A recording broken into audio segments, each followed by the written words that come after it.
Welcome to Authors on Tour Live, a weekly podcast for people who love to hear about books from the authors themselves. My name is Darren Fote, and today we are podcasting live from the Tattered Cover Bookstore, one of the premier independent bookstores in the nation, with 3 locations in the Metro Denver area. You can visit www.authorsontourlive.com for a complete list of upcoming podcasts. Wait a minute, it's time to begin. Tonight we are joined by journalist Amy Haimerl and the editor of Westward, Patty Calhoun, who will be speaking about and signing Amy's new book, Detroit Hustle, a Memoir of Love, Life, and Home. 3 years ago, Haimerl and her husband were priced out of their Brooklyn neighborhood, but chose to see those unfortunate circumstances as opportunity for a fresh start. They decided to cash in their savings and buy an abandoned house for $35,000 in Detroit, the largest city in the United States to declare bankruptcy. Her new work is both a meditation on what it takes to make a house a home, as well as a love letter to a much-derided city. In addition to her new memoir, Haimerl has a unique knack for covering small businesses in sprawling urban environments and examining differences between urban renewal and rural poverty. We are honored to have such renowned speakers with us tonight. So now, please, without further ado, join me in welcoming Amy Haimerl and Patty Calhoun. Well, I can't let that stand because we have the great and powerful Patty Calhoun here, who was my editor when I worked at Westward and is maybe, I think, the most powerful woman in Denver and certainly one of the most powerful people in my life as a journalist. So it was humbling to me when Patty agreed to do this with me here tonight because she's had such a deep effect on who I am as a reporter and a person. So thank you, Patty. So we need to give lots of thanks to Patty Calhoun. I'm just here really to edit the conversation as we go because we all want to hear Amy's story. If you haven't read this book, read it. You'll love it. I loved it. I had to fight my mom for it on a Christmas trip when we had an early advance copy because my mom is one of the few people in this room, I'm guessing, who has seen Amy's house. My mom, who's a native of Detroit, so knew everything that Amy was talking about, and she took her high school class over to visit. Anyway, many of you know Amy. It has been a duller Denver since she left town. I think that's a lie. I've seen all the new construction. I can't. Well, we're not saying the new construction is great.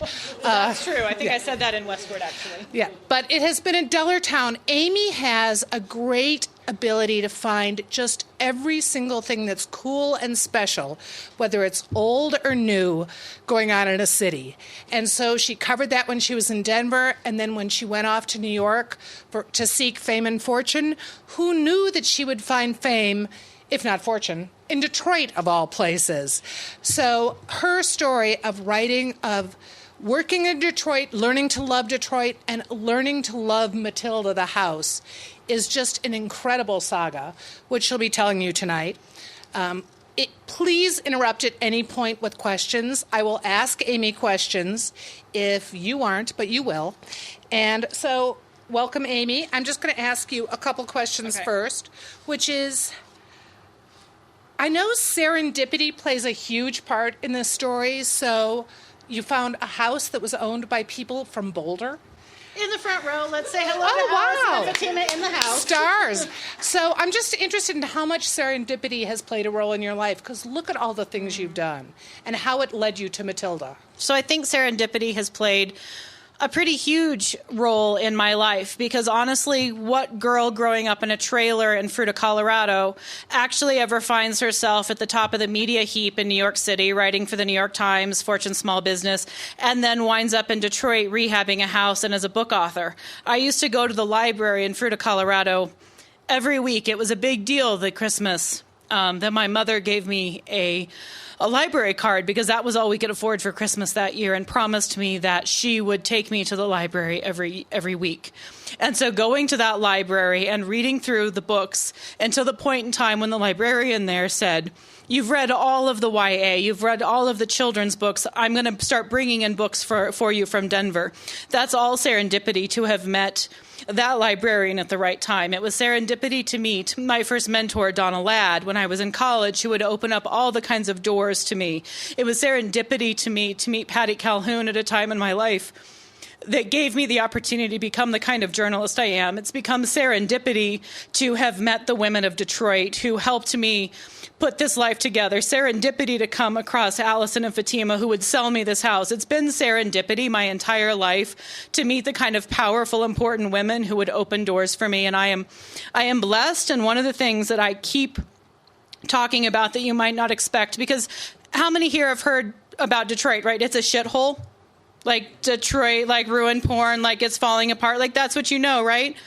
Let me tell you about the Detroit I know and the women of Detroit who are the most empathetic, passionate, empowered women I've ever met. They have kept that city going when everything was falling apart. And for them and for me to serendipitously be brought into that circle of strength and power and sort of demand for better for themselves in the city it's just humbling. And Patty is sort of part of that lineage to have been blessed with this, just straight line of women in my life. So, So how much did I know serendipity played a role in you finding Matilda? Yes. Who wasn't named Matilda at the time. But tell us about finding the house. Sure. So just for those of you who don't know, the house is named Matilda. My husband named it that when we bought it after the Tom Waits song Waltzing Matilda, because he saw this house, like the character in that song, as this, old beauty with great bones that just had a rough past and could have a great future. So in finding the house, Carl and I originally moved from Brooklyn, New York to Michigan for a fellowship I received at the University of Michigan. So go blue, except that now I'm a professor at Michigan State. So go green. Go Spartans. I've said all the right things. I think all of my alma maters are now happy, except whatever you say for Metro State, go Roadrunners. So we moved there, and at the end of our time at the fellowship, after 9 months, we started thinking about what did we want from our life. We got married just before we moved to Michigan for the fellowship. Hurricane Sandy slammed into the East Coast and devastated our neighborhood of Red Hook, Brooklyn. So many of our friends and family were still displaced from their homes. Friends of ours were trapped in 10-floor walk-ups, unable to get medicine for months. It was unimaginable that this would happen. And Carl and I had to think about, could we go back there, knowing that it's in a flood zone, it could happen any other time again, with pianos and dogs and $3,500 a month in rent? Or did we want to think about a life in a different place? And so we started looking at Brooklyn. We started looking at Detroit. We started looking at Oakland, California. And I will admit, initially I wanted to do Oakland. I was like, there's sunshine and good tacos and like dog parks. This seems like land of milk and honey. I cannot lie. And Detroit was, everything you've heard. And I didn't know it well enough yet to know what I didn't know. I'd seen blight, I'd seen devastation, I'd seen poverty. And while that can be attractive back in Brooklyn in my neighborhood of Red Hook, that can look attractive in 1 square mile of cobblestone streets. It looks very different in 139 square miles as you figure out how you're going to make a life and a home in that. But we went to Oakland, and I'm standing outside, and I'm smoking a cigarette. Sorry, Mom, I was smoking then. It's been 2.5 years since I've smoked. My mother's in the audience, so I have to own this. We're standing outside. Carl's in the bar. I'm smoking, trying to think, what am I going to do? What's the answer here? Am I going to take this job in Oakland, because it was the editor-in-chief of my own paper? Or I'm going to take the job in Detroit, where it was like, a number 3 editor, just a reporter, same salary, so not even one outweighing the other. And these guys start kind of coming up on me. There's like 4 of them. And they're rolling up. And I'm strong enough, like I'm missing this knuckle from a bar fight. Like I got myself. I'm not worried. But they're getting a little close, and they're like, hey, don't you know it's dangerous out here? What are you doing out here? And they're being a little aggressive. And the first things out of my mouth were, I'm from Detroit. I got this. So if you pull on the street cred of a place you don't even live in yet, you probably better move there right quick. So we decided on Detroit, but we didn't know the house yet. So we're looking around. I accept the job at Crane's Detroit Business, where I became their entrepreneurship editor. So I was in charge of covering small business, entrepreneurship, all the sort of great new things happening in Detroit. And then the city declares bankruptcy, so I'm also in charge of covering the city's bankruptcy. The great thing about journalism is we get to become experts on anything also right quick. So we're looking, and I'm at a couple of meetings, and this woman comes up to me and says, "Hey, Amy, I hear you're looking for a house. I'm April Boyle." Hello, April Boyle. Yes, we are thinking about moving here, and we are sort of looking for a house. She's like, "Well, my brother-in-law has one across the street from him. It's not on the market yet, but I think if you call him, he can put you in touch with the sellers." Okay. We looked at a couple of houses before that, and they were all really big projects, like seriously big projects. No heating, no plumbing, no electrical, needed new roof, maybe needed a new wall. Like, they were wrecks. And we were like, no, that's not what we're looking for. We want something where we could just like rehab the kitchen, maybe change the paint color. That doesn't exist so much in Detroit, let's just be clear, especially in 2012. And so I get the phone number, and Jim Boyle says, "You should get a hold of Allison and Fatima, who are sitting right here. We've never met until tonight, except we've Skyped a lot." And so I'm too afraid to call, because even though I'm a journalist, I really hate telephones. If you make my phone ring, it makes me very angry, because then I have to talk to you on your time and not my time. So email and text, people. Email and texts.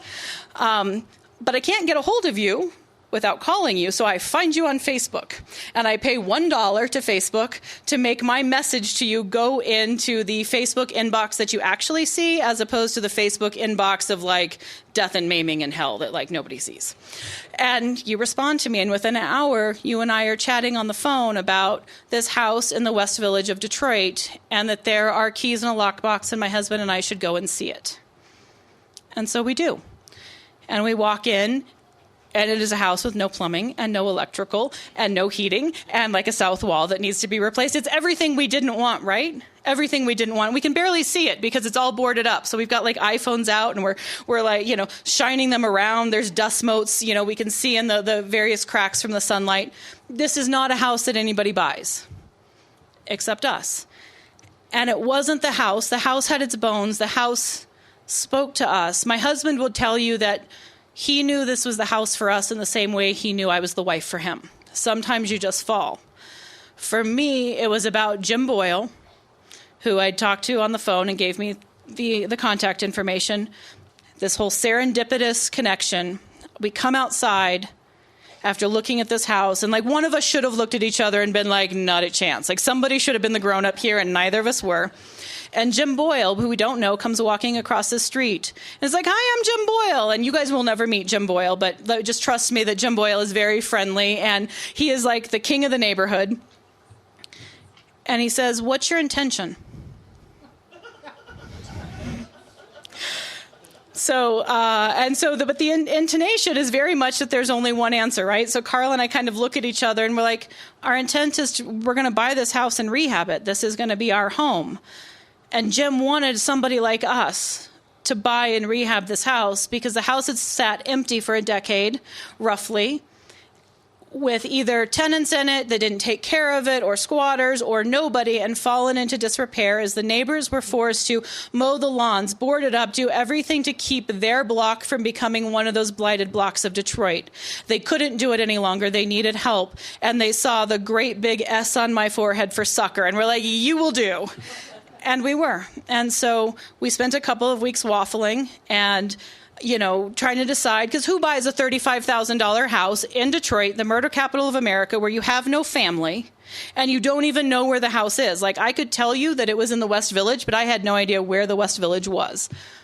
But then we did. And it was all serendipity. It was all sort of the connections that come together through Detroit and through my life that have brought me here. And I actually have Detroiters in the house right now. So Lisa and Tony flew here from Detroit. Thank you. Hello, Detroiters. So you can tell them if I'm making up stories about Detroit, and they can tell you if I'm making up stories about Denver. See how this fact-checking works? For those who haven't read the book, and you are all going to, talk a little bit about the neighborhood, what you found out about West Village. Denver just surpassed Detroit in population, but Denver is never going to surpass Detroit in the history of that town. I mean, an amazing history. So give us some background on what had happened in the West Village leading up to Matilda. Sure. So one of the things, just to put it in context, one of the things that they say a lot in Detroit is that we're never going to be great again until we can grow. because Detroit went from a population of 1.8 million in 1950 to now 700,000, and that we are too big. At 139 square miles, you can fit San Francisco, Boston, and Manhattan into us. Guess where else you can fit San Francisco, Boston, and Manhattan into? Denver, people. Hi, Denver's 132 square miles for just over 650,000 people. Detroit is 700,000 people for 139 square miles. It is very possible to have a successful city at that size if you do good economic development and growth, which is something Detroit has not managed to do in quite a long time. Part of it was because we were an auto industry town. And as auto industry changed, the city was not able to keep up. So Detroit is trying to figure out how it takes all of the amazing talent of Detroit that we've learned, because, we have more engineers per capita than anywhere in the country. That's Detroit. You know what else we have? We have designers. We have more designers than anywhere else in the country, because guess what? Who has to design things? Automakers. We have to design seats. We have to design consoles. We have to design everything. So we kind of kick ass in make it, build it, ship it. That's what Detroit does, and we will continue to do it in different ways. But we lost our way. The economics, we cannot underestimate race, class, gentrification, all of the issues that are coming to play in Detroit. And they all sort of segue right in the West Village, where I live. So the West Village is a 10-block neighborhood about 3 miles to the east of downtown. So think of it like Capitol Hill. So that's sort of putting it in context. Or any one of sort of the inner ring neighborhoods of Denver that are right outside of downtown. It's a neighborhood that was put on the National Register of Historic Places in 1980, and it was a huge thing. So when I talk about women, this goes back to the women. After the riots of 1967, 68, and now I'm getting 67, I'm right. So I always think 67 and then go, oh gosh, was it 68? So which weren't actually riots, they were a rebellion. So let's just call it what it was. That was a rebellion. People started, didn't start fleeing then. Don't fall into that sort of history. People started leaving in the 1950s to follow good auto manufacturing jobs. But after the rebellion of 67, our neighborhood started emptying out even further. Some of the neighbors stayed. Nona Herzog was one of the neighbors who stayed. Mark and Kathy Belterre, who I still know and are my neighbors now, stayed. A lot of neighbors stayed to keep this neighborhood solid, and they did the work of preventing the city, which was very much in the throes of urban renewal, from tearing everything down the way that they did in Denver in the 70s and 80s as well. We have the Molly Brown House, but think about all of the structures that were around the Molly Brown House that got taken down for parking lots as part of urban renewal as it swept the country.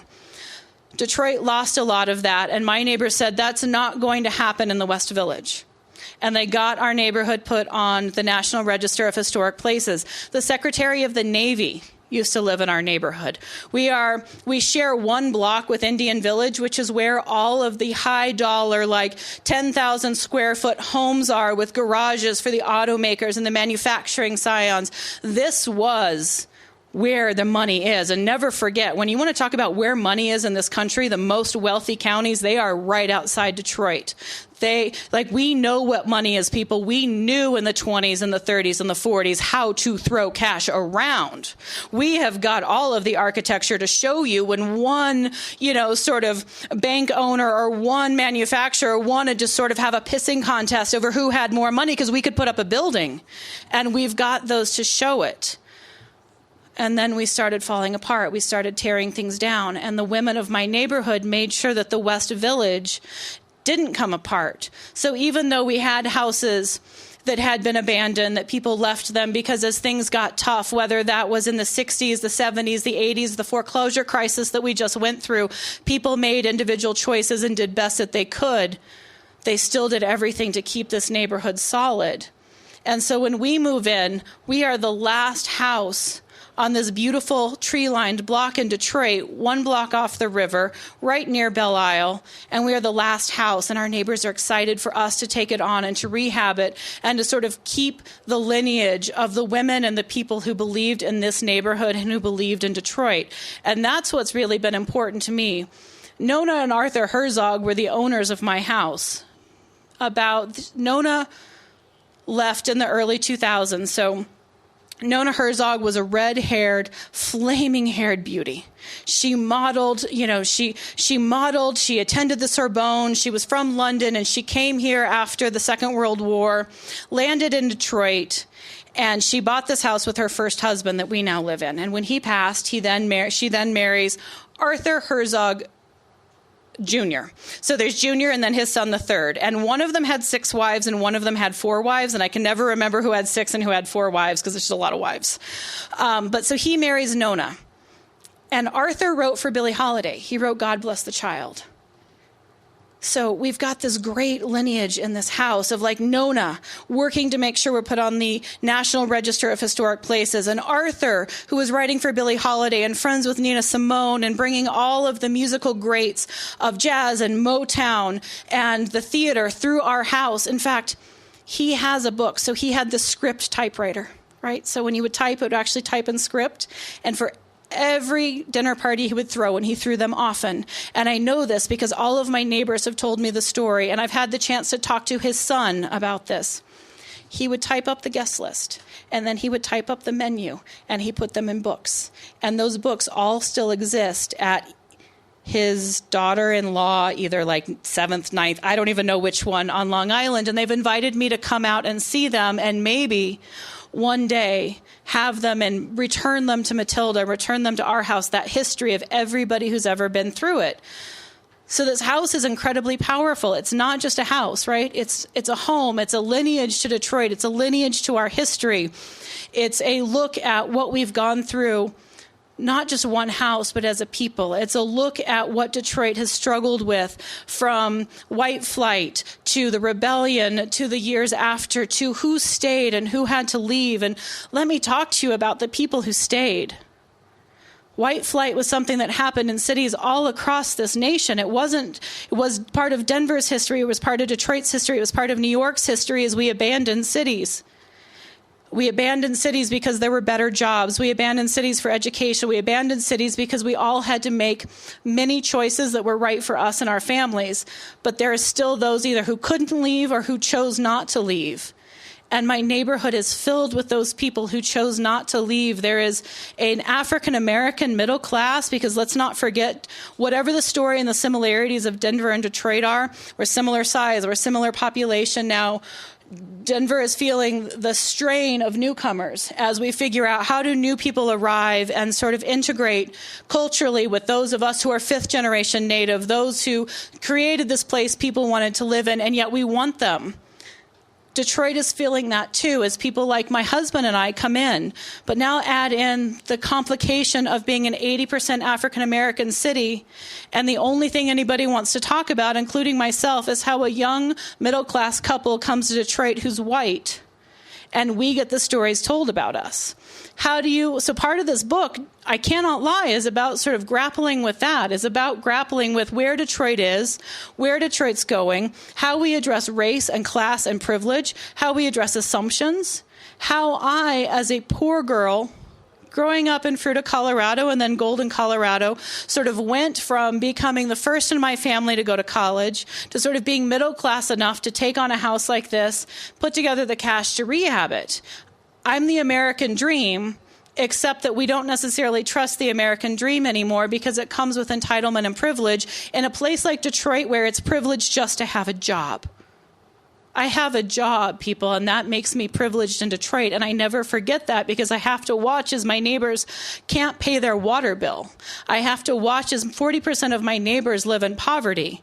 And so I have to be able to take what I'm able to do, and my husband and I are able to do about rehabbing this house, and think about that and say, what are we doing on the grander scale to make sure that this is feasible for more people? How are we making sure that the economic opportunities are there, not just for newcomers like myself, but ensuring that we do something like Denver, which is making sure there are jobs, training, education available for the people who are there so we can build the middle class in the city that built the middle class. Detroit built the middle class. We have to be able to have those opportunities there, and that, again, comes with job training. One of the things I'm really excited about is, again, the design. In the last 5 years, the Detroit Creative Corridor Center, which is a sort of design-focused incubator, has managed to create 2,000 new jobs and more than 50 new companies, half of which are African-American owned. In a city that's 80% African-American, we celebrate and have to remember those that are African-American owned, because the New York Times, and I write for the New York Times, my best friend is a small business reporter for the New York Times, often comes to our city and tells the story of our city, and every single one of the people that are shown are white. And it's not because there aren't new African-American owned businesses, new African-American owned restaurants. It's not that they aren't there, it's that they aren't seen. And so part of my book talks about the invisibility of those who were there as new people come in. And while that might not be about black and white here, the issue of invisibility is still here. As friends of mine here who have grown up here, who have lived here in Denver, feel invisible as new people arrive. How do we make sure as newcomers, as I said in an essay, leaving New York, how do I go from being a New Yorker to a new anything else? Gentrification isn't just about, like, let's say hi and be nice. So that's part of it. It's also about the policy levers we pull, the journalism we do, how we document our cities, and that's incredibly important to me. And I document that in this book, for good, for bad. I've recently had a critic say my book is so boring she wants to poke her eyeballs out. So you may want to poke your eyeballs out. I don't deny. I'll own that. Go ahead and poke them out. So, that sort of serendipity, West Village, Detroit, all in one place. Detroit's growing. Things are happening. It's happening in downtown and midtown, which we would call it's like a 7.2 square mile bubble around downtown. Streetlights were on. There are construction cranes flying. There's great opportunity. How we make sure that opportunity goes to the other 130 square miles is what we're figuring out, and the opportunity. How do we do it and make sure those that are there aren't pushed out, that they feel welcomed, that they are a part of, not a consequence of, revitalization? And that is something Detroit's figuring out how to answer. We don't have the answers, but it is one of the opportunities that we have, and sort of Denver's grappling with as well. So it's why I think as Detroit figures out how to do public transportation, because we basically have none, to the point where our bus system actually can stop at suburban lines, and they're like, no, we don't want those buses. So you might have heard the story of the walking man last year. Took him he had to walk 26 miles to work because the buses wouldn't all intersect together. We're working on solving that. It's going to be on the ballot this year to actually do a regional transportation millage, which I think is a huge start. But how do we get to what Denver's creating with public transportation, the opportunities that come, without taking the negatives of sort of cheap construction, rapid construction, and do it sort of smart and thoughtfully? Can that be done? I don't know, but I think Detroit at least is having these conversations on the tip of everybody's tongue. Like in Detroit, you go to the grocery store and you're going to have this conversation standing in line. Nobody's talking about the Rockies. Well, that's not true. We're talking about the Tigers, because go Tigers. Sorry, Rocks. But this is a conversation that everybody's having everywhere in Detroit. You can't get away from it. It's exhausting. But it's also, I think, maybe part of what could be successful is sort of making sure we're conscious of it all the time. And that was a ramble. It's good. We like rambles. Okay, I was going to get into the differences and the similarities between Denver and Detroit, but we'll come back to it. You have to love a fifth-generation Coloradan so embracing Detroit that it's all we know. And it would be nice if we heard that in the native versus newcomer state of Colorado. But I'm going to return to the personal. And you, of course, are going to read her book, so I am giving away this little part. But Amy, as you can see, does not lack for energy and passion. But you had to give up a house here in Colorado. Yes. And I'm interested in, was there ever a point you and Carl thought you might have to do the same in Detroit? And if you had to do it over again, knowing how much money and time and sweat you'd put in, and how much heart, would you have done it? So the history is my ex and I actually owned a house here at 36th and Gilpin. Some of you know him, some of you don't. And that was a difficult period and a difficult relationship to end.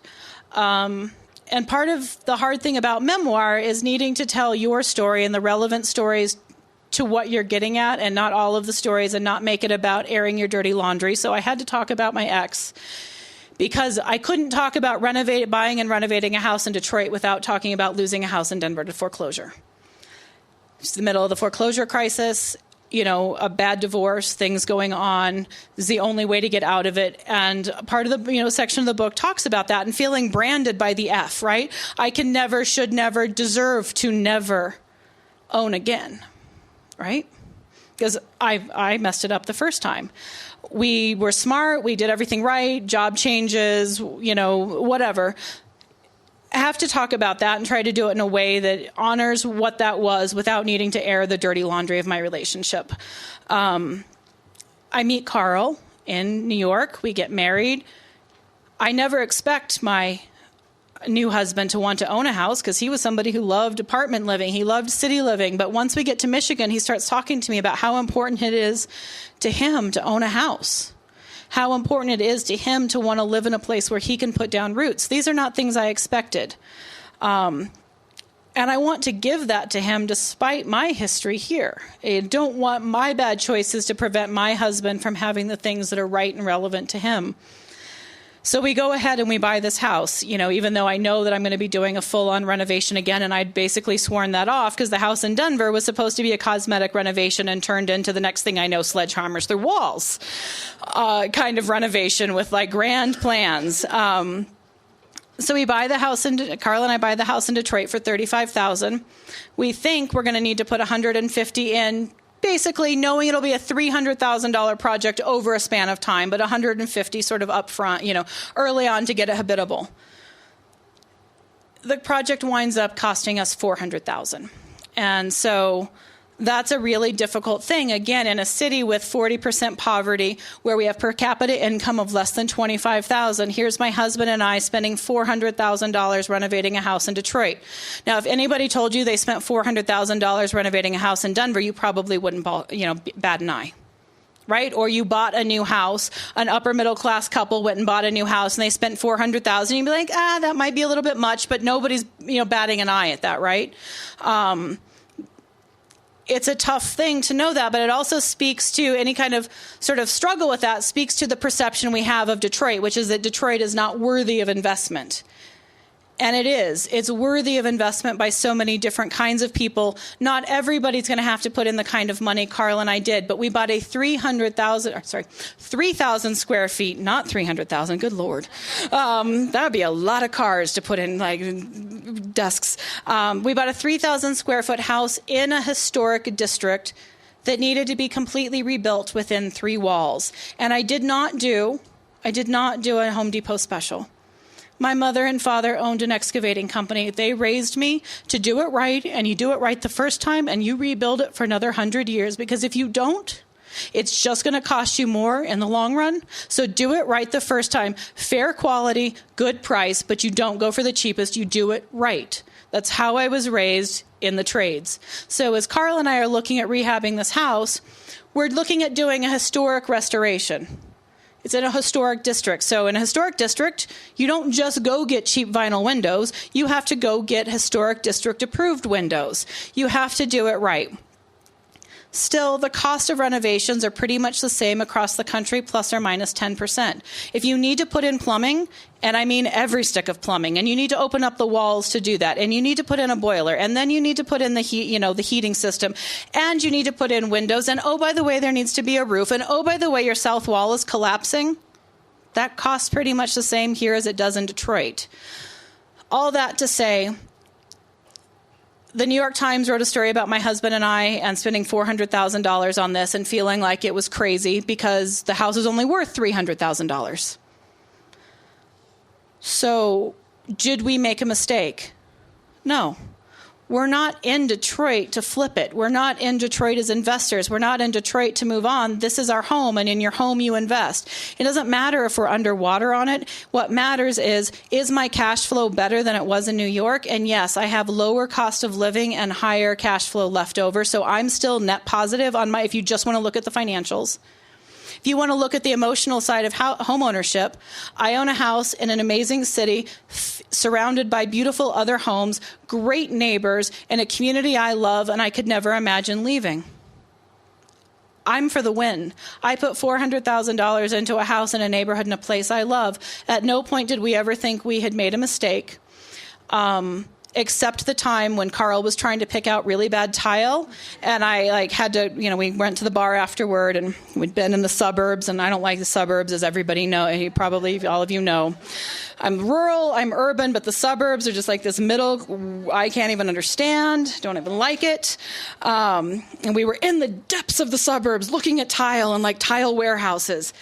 And we get to the bar afterward, and we're like, okay, we're back in New York. We're back in Detroit. We've crossed 8 Mile. We're back to safety. And we walk into the bar, and Carl says, well, I think I want this tile. And I looked at him, and I took off my wedding rings, and I slammed him on the bar. And I was like, if you want that tile, I just don't think we can be married. And walked out. Thankfully, Carl also knows that I can be a little overdramatic, and sat there and waited for me to come back in and was like, are you done now? And I was like, I think so. He was like, so how about a different kind of tile? And I was like, I think so. I think we can do that. So we didn't really have any regrets, but that doesn't mean that there weren't difficult situations that at least we found humor in. We did cash out both of our 401ks, which confuses people to do this. But the initial idea was, right, we're going to cash out our 401ks. That'll give us more than enough money to rehab this house, and we're going to be a middle-class couple living in Detroit with no mortgage. And while our friends in Brooklyn are, drowning under $3,000 a month rent. Did not work out that way. We have a mortgage.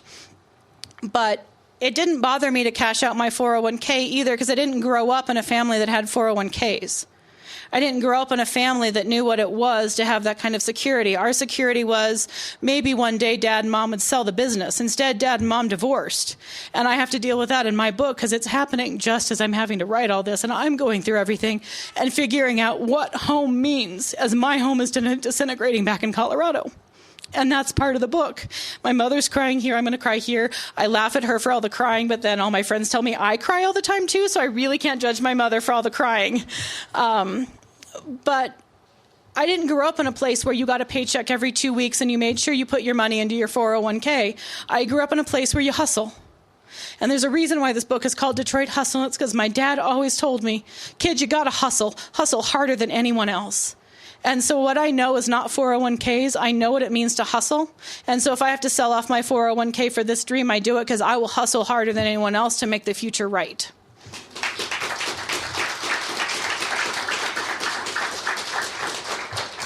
We would love to have questions from the audience, if any have any now, because otherwise I have plenty, or Amy and I will just start talking about all the writers who gave us hell at Westward. Oh, sir. Yes, Mr. Calhoun. Mr. Calhoun.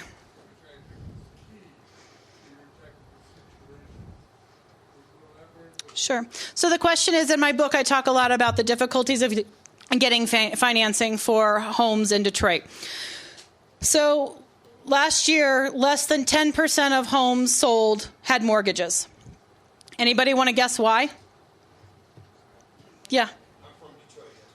Yeah. Yeah, because most of the homes were like $20,000. You have to have at least a $50,000 Right. mortgage in order to Right. Something every Detroiter knows. So most people assume that you can't get a mortgage on a house in Detroit because the people just must not be credit worthy. And that's just some BS, my friends. Less than 20% of buyers are turned away in Detroit for credit issues. Most of it is the fact that the homes won't appraise. So when your houses have been selling for so low for so long because of the foreclosure crisis, the banks are like, so you bought a house for 30, and we don't really do loans for less than 50 because it's not worth our time. But even if we did, we're going to write you a loan for a house and give you money to rehab it when it's going to be worth less than the cost of investment when you're done. When we started looking, and I thought we'd be able to get some kind of construction loan or something, right? Here's a middle class couple. I've cashed out our 401ks. I'm coming to the table with $100,000. In my life, I was like, I am rich. I have never seen this kind of cash before. Thank God my husband knew how to save because I didn't. And woo, we're rich. And the banks were like, do you have dancing monkeys? And I was like, I have no dancing monkeys. They were like, because you're going to need something like that or unicorns to make this deal happen. Because we have a 3,000 square foot box that we paid $35,000 for. We think we need $150,000 to $200,000 to rehab it. And they're like, well, maybe with those dancing monkeys, it'll be worth $100,000. You can't fault the banks. for saying no in a lot of ways, right? Because if they write enough of those loans and then they all go bad, everybody looks at them and says, how dare you write loans for that? Even though what we all need is the ability to rehab these houses, be able to get them done, start putting up the property price, property values again, so that more people can be able to get loans to be able to do this. It's a chicken and the egg situation. My neighbors who have been in the West Village since the 60s, since the 70s, since the 80s, since the 90s, their houses have been sitting underwater for decades. They've been stuck, so if they needed to send a kid to college or put a mother or a father or somebody in some kind of senior living, they don't have access to the resource that most Americans use as a piggy bank. Most Americans use their house as their investment savings, as their piggy bank. Detroiters didn't have that, not for anything that they'd done wrong, merely because everything had fallen so low. And the banks won't lend. So for Carl and I, we had to put it together in cash. And yes, so I can take the criticism that, we're a middle-class couple that for the first time in my life, I had access to capital because, my husband managed to save, my parents divorced, and my father was willing to give me his portion of the divorce settlement, and my grandparents and my aunts were kind enough to give me a loan. And Carl's parents were kind enough to give us the money for the appliances for the house. I'm sorry, I'm really rich and privileged. I did that. I had that. Most of my friends and neighbors in Detroit don't have access to that, so I am privileged. But that's what it takes to do business in Detroit right now. And until we fix that, it's going to continue to be a problem. There are efforts to do it. There are nonprofit lenders, the cities in it. The challenge is, still fundamentally, the economics don't make sense. So if you just look at the numbers on paper, how do you get around this? What we're doing is a lot of the foundations of town have come together to create a program that allows you to get a mortgage through a traditional lender and then a low-interest construction loan through the foundations. That's brand new. There haven't been many loans like that closed yet. We're waiting to see if that's going to work. It's still only a $75,000 max loan. That's probably going to be really effective if you're buying one of the lesser bombed-out houses or maybe a smaller house. But if we're trying to save the ones in the historic districts like this, it's not going to be anywhere near enough. But still, I remind, just because Carl and I did X doesn't mean everybody's going to have to do X. Some people are really good at DIY. Some people can do the work themselves, and God bless them. I'm so glad. My father and mother would probably like to tease me about the fact that they sent me to college, and I managed to come out with fewer skills than they sent me in with. I can barely wield a hammer. And yet I was like, I can rehab this house. I can totally put in electrical. No, that's going to be contractors. But thankfully, Detroit is the spirit of DIY. Detroiters know how to do it. And the thing I remind them, though, as we get into that spirit is, as a daughter of the trades, as somebody who grew up in this, never forget the cost of foregone wages. You will pay for this one way or another. Either you're going to pay for it for a contractor or you're going to pay for it in time you're not earning. So make sure you know where that math works out. There's no right or wrong math on it, but make sure you do. You will pay for it one way or another. For me, I was better off earning and being at work than I was being at the house, either trying to do the work myself or trying to general it. A lot of people think that contractors are skeevy. They don't want to, pay them anything. And I say, pay the nice man or woman. Pay the nice man or woman, let them feed their families. Everybody is entitled to feed their family. Be a good client, hire a good contractor that does good quality at a fair price, and pay them so they can feed their families. That's what we do. That's how you build middle class. That's how you make sure that there are jobs that aren't just about going to colleges. We have to be willing to treat that kind of work as skilled labor, which I do. And so I have Colin Christian Garfield as our contractors, and I think they are the dream. I love them. They are friends and family. They still have keys to my house. They come and go as they please. We go to each other's houses for holidays because we were good clients and they were good contractors. They charged me. Most people I know try to get out of the general contractor's fee because they're like, I can general it myself. People, you cannot general it yourself. You cannot. I'm sorry. And so every contractor out there has just celebrated me because you cannot general it yourself with no experience. I paid $13,000 for the nice people to make sure my plumber and my heating guy were not screaming and killing each other and trying to run their wires in the same hole. They made sure that everybody showed up on time every morning for 2.5 years. Never did I have a contractor not show up. They were always there making sure it was happening. And I'm sorry, $13,000 is a lot of money. And it's so much a peace of mind about knowing, I'm still paying that. I'm going to pay that off, and that was worth every dime. So I'm just going to say it again. Find good contractors that you trust. Believe in them, trust them to do their work, believe that they are skilled labor, and let them feed their family. Just because you have a dream does not mean that they are entitled to giving you your dream at a rock bottom price. And that is an excavator's daughter talking. So I'm sorry, go the trades. The trades are good jobs, so treat them as such. Yes, long dark hair.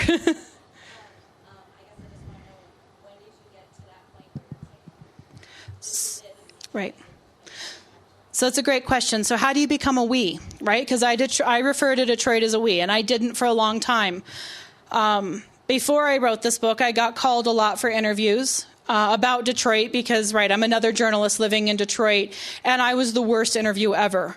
The worst, because I would be like, well, I don't know, and I say this and balance that out, and I would never get quoted because they were like, we don't even know what you're talking about, because I was so afraid of talking about Detroit or for Detroit. Writing this book, part of what you'll read, if you choose to read it, is there's a section in there where I have to grapple with this. I knew that from the get-go that we wanted to stay and be a part of Detroit. So that was sort of in my mind. The question in my mind was, when did I get to claim Detroit status? When did I get to be a Detroiter? And there are still people in Detroit who would say, I am not entitled to Detroit status. I cannot claim it yet. It's a fluid thing. But in writing the book, I was in a neighbor of my, house with in her backyard having a cocktail, and I'm talking to her about all of this and saying, I don't know, people are angry. I know people are going to be angry at me. I don't know how to talk about this. I'm talking about something I don't have any right to. I'm talking about race and class and gentrification, and who am I to say anything about this as a girl from rural Colorado? And Victoria Katansky, who is she's just the real deal. Victoria Katansky, she'll cut you if you cross her wrong. And she's one of my best friends in Detroit. And she looks at me and she says, girl, I grew up in Delray. I got this. People still don't think I belong in Detroit, and because they don't think I'm Detroit, and I'm as Detroit as it gets. I come from the real poor Detroit. She was like, the reason why we like you, why real Detroiters like you, is because you've come here and you just shut your mouth. She's like, you're here, you're living, you're rehabbing your house, you're living your life. You're not trying to take over. You're not telling us everything we need to do or how Detroit needs to be different. You're just here being a part of it and being cool and saying hi to your neighbors. I don't know.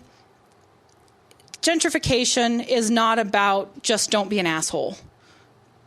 But that's part of it. Gentrification is really about policy, what we do in city council, what we do at the school district level, what we do at our community meetings. But there's a certain amount of just say hi. And so I quote a great poet, Marcia Music, in the book about her poem, Just Say Hi, The Gentrification Blues. And in Detroit, because the people who keep getting reflected back and covered in the media look like me, and yet most people who stayed are African American and don't get any ink in the New York Times. They don't get any ink or sort of reminder that they stayed and kept it together, or that they've got really successful businesses, that they feel invisible. And then you get people coming from New York or other places who don't know how to say hi on the street. Because, it's not because they are racist or don't want to, but in New York, you don't say hi on the street because there's too many people. So we've created a way to sort of give people anonymity and privacy. We don't acknowledge each other. But in Detroit, then you come and everybody, there's a hi on the street. It's a very small town. It's this, you're sitting on the porch. Hey, neighbor, what's going on? We sort of know everybody around us. And getting used to that sort of interaction can be very difficult. Coming from a small town and living in actually a small town in New York, I lived in Red Hook, which was basically a tiny little town in the thumb of Brooklyn, with 10,000 people cut off by public transportation. We learn to just say hi and know our neighbors and be really integrated together. And I think that's really been a part of it. I don't know how that plays out here in Denver. I don't think just say hi is the answer, but I think it's certainly a good portion of it, of acknowledging and knowing who's around us, knowing our neighbors and wanting to. If you want a life of anonymity. If you just want to live in a place and not know what's around you or who's around you, Detroit is not that place right now. New York is that place. Maybe Denver is becoming that place. It wasn't that place when I lived here. I lived in neighborhoods where we sat on Jen, Garner's porch and we said hi just off Colfax to every neighbor around. That's what I've always come around with. And so I feel like that's been a part of my success at integrating into a community. But again, I also know just say hi and don't be a jerk isn't public policy. So I'm still the long and short of that answer is I'm still I've decided Victoria gave me permission to claim my Detroiterness. And now I'm just trying every day to honor that Detroiter, to honor that badge and hope that I do right by Detroiters. Because I am I'm 5th generation native to here. I'm so I know all of my friends getting frustrated by newcomers here, and yet I'm the newcomer there. So part of my book is about being gentrified and gentrifier. On the one side, I am what you could call a gentrifier in New York, in Detroit. But in the meantime, it's been hard on my family, my dad and my brother and their rumbling, trucks and muddy boots. This is not a place that feels comfortable for them anymore. In your project, do you have any regrets or anything that you were disappointed in the end result? Yeah. So the one thing I'm really disappointed in that we have a set of stairs that runs up the center of the house, and we wound up all the balusters were broken, so we knew we were going to have to replace them. In doing that, we were convinced that we also had to replace the handrail because it was cracked and broken. It wasn't particularly attractive, but it needed to be brought up to code because it was too low. And it was the one time that my contractors weren't involved. It was another contractor they brought in, and they bullied me. And I didn't want to be the girl. I didn't want to be difficult. And so I let them convince me that we should do an oak railing, even though the floor, when we uncovered the floor treads on the steps, it was actually a burled maple. And I wanted something that looked similar on the banister. And he convinced me it was going to be fine. And because I didn't know, and that's not my area, and so I trusted, I believed, and now I hate that banister. I hate it because I don't like the look of it, and I hate it because the banister I had that Nona Herzog used to trail her hand down every day as she came out of the bedroom, and that I trailed my hand down every day during renovations, is gone. Thankfully, my good contractors saved that, and it's going to be installed in the area that goes from our second floor up into the attic, so there will still be that piece. But that is the one time when, I didn't speak up for myself. I allowed myself to get bullied, and now I look at that every day, and I'm like, oh, curses. In the back, plaid shirt? Oh, Saginaw, yeah.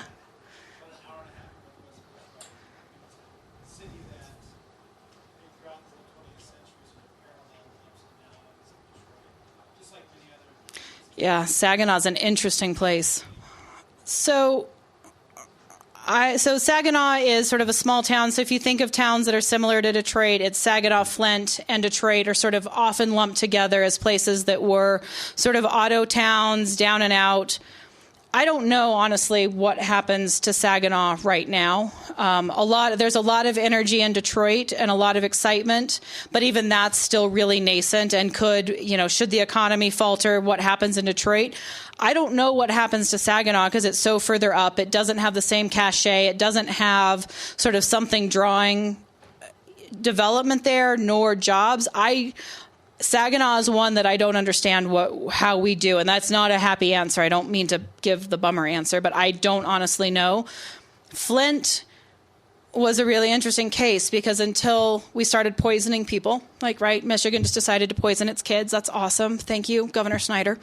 We had lead poisoning in the water, but before that came out, there was a huge amount of new development coming. There was a huge amount of investment dollars. The university was really doubling down. There was this idea if you were, young, that maybe you could stay there. And now that the water has come out, and even though it's going to get better, we're going to fix it, that little bit of sort of nascent idea that we could stay, when I go up there and do reporting, people are like, that's gone now. So I don't know what happens in Flint and Saginaw because I honestly don't know what happens in Detroit. we bought a house in Detroit with the intention of living there the way Detroit was. It wasn't some grand pie in the sky like, oh, Detroit will get better in 20 years and it'll all be worth it. Like, we loved Detroit. Because we loved the people. But that's still we still recognize the huge gamble that Detroit may stumble again. Every one of our neighbors who's been around for a while, those who came in the 70s will say, yeah, we remember when we were promised great redevelopment. And those who came 20 years later in the 90s are like, yeah, we remember when, and like we were promised, and then it fell back again. And now here we're that next phase of that. People talk and say they feel like it's different this time, but maybe it always feels different this time. We're hoping, we're believing, and I think that's maybe the key to Detroit, is we keep hoping, we keep believing. Saginaw too, Flint as well. Like, we're so used to people saying the worst about us, we know how to get up and keep swinging every damn time we get knocked down. And the rest of the country and the other people may not get that, but I think that's the sign of a Detroiter, is that you're a Detroiter because you are. Whether that means you actually get to stay in the city or whether you're being a Detroiter from afar, there's still that sort of blue-collar chip on your shoulder that says, I get up every damn time. Mr. Campbell. Speaking of giving tours in your new house, curious about, this might be a question for the previous homeowners, but have they seen what you've been doing, and how have they kept up with what's been happening, and is there any plans, if they haven't seen it, to go to them? Allison, Fatima, would you like to answer that question? We'd absolutely love to go back. I can't wait. I have been following Amy on her blog, and then, of course, now we're Facebook friends. So, we keep up with all of the developments. And I have to say, I've said this to Amy on Facebook as well, but we bought the house with very similar dreams for very similar reasons. And we were also naive in our assumption that as a good middle-class couple with good credit, we could get a loan. We paid cash for the house. We paid the back taxes off.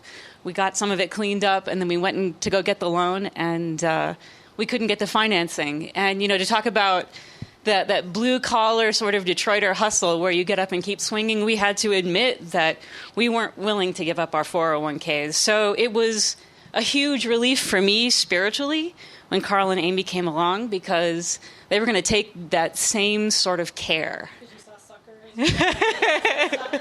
No, actually, I remember we were talking over Skype, and they the S is Savior. That's right.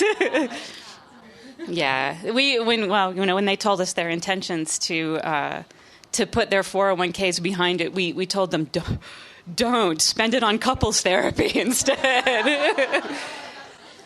But lucky for us and lucky for the neighborhood, they did get back up and swinging every time and got creative about the financing. And thank you to everybody who's thrown in on that project. It has been super satisfying for me to have been a steward, even though we had only a short period of time, to now see it come to fruition through Amy and Carl's efforts. So I can't wait to have seen it come back to life. And I have a question for you.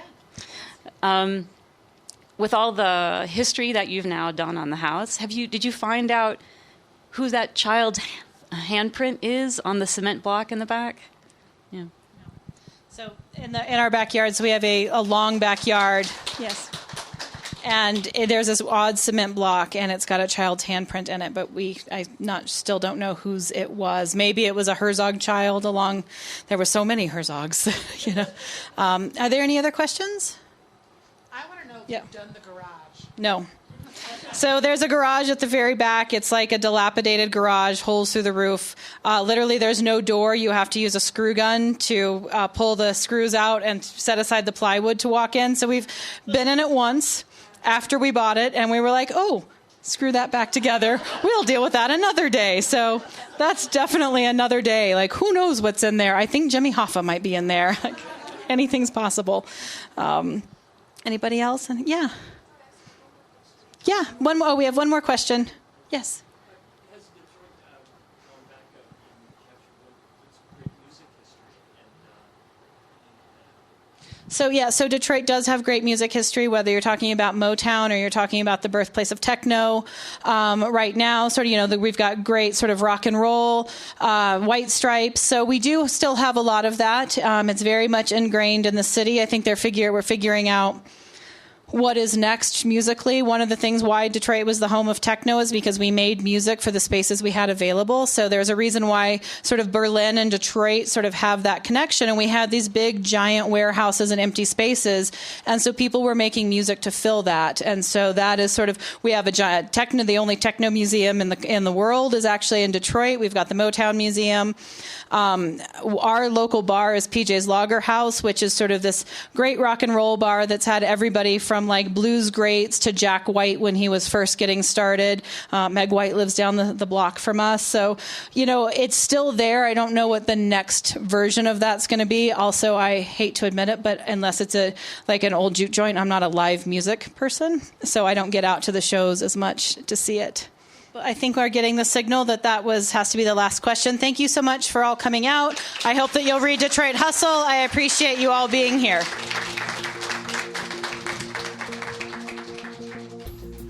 That's all for tonight's Author on Tour. I'm Darren Foden. We have been podcasting live from the Tattered Cover Bookstore in Denver, Colorado. Stay pod tuned in the coming weeks as we podcast Authors on Tour.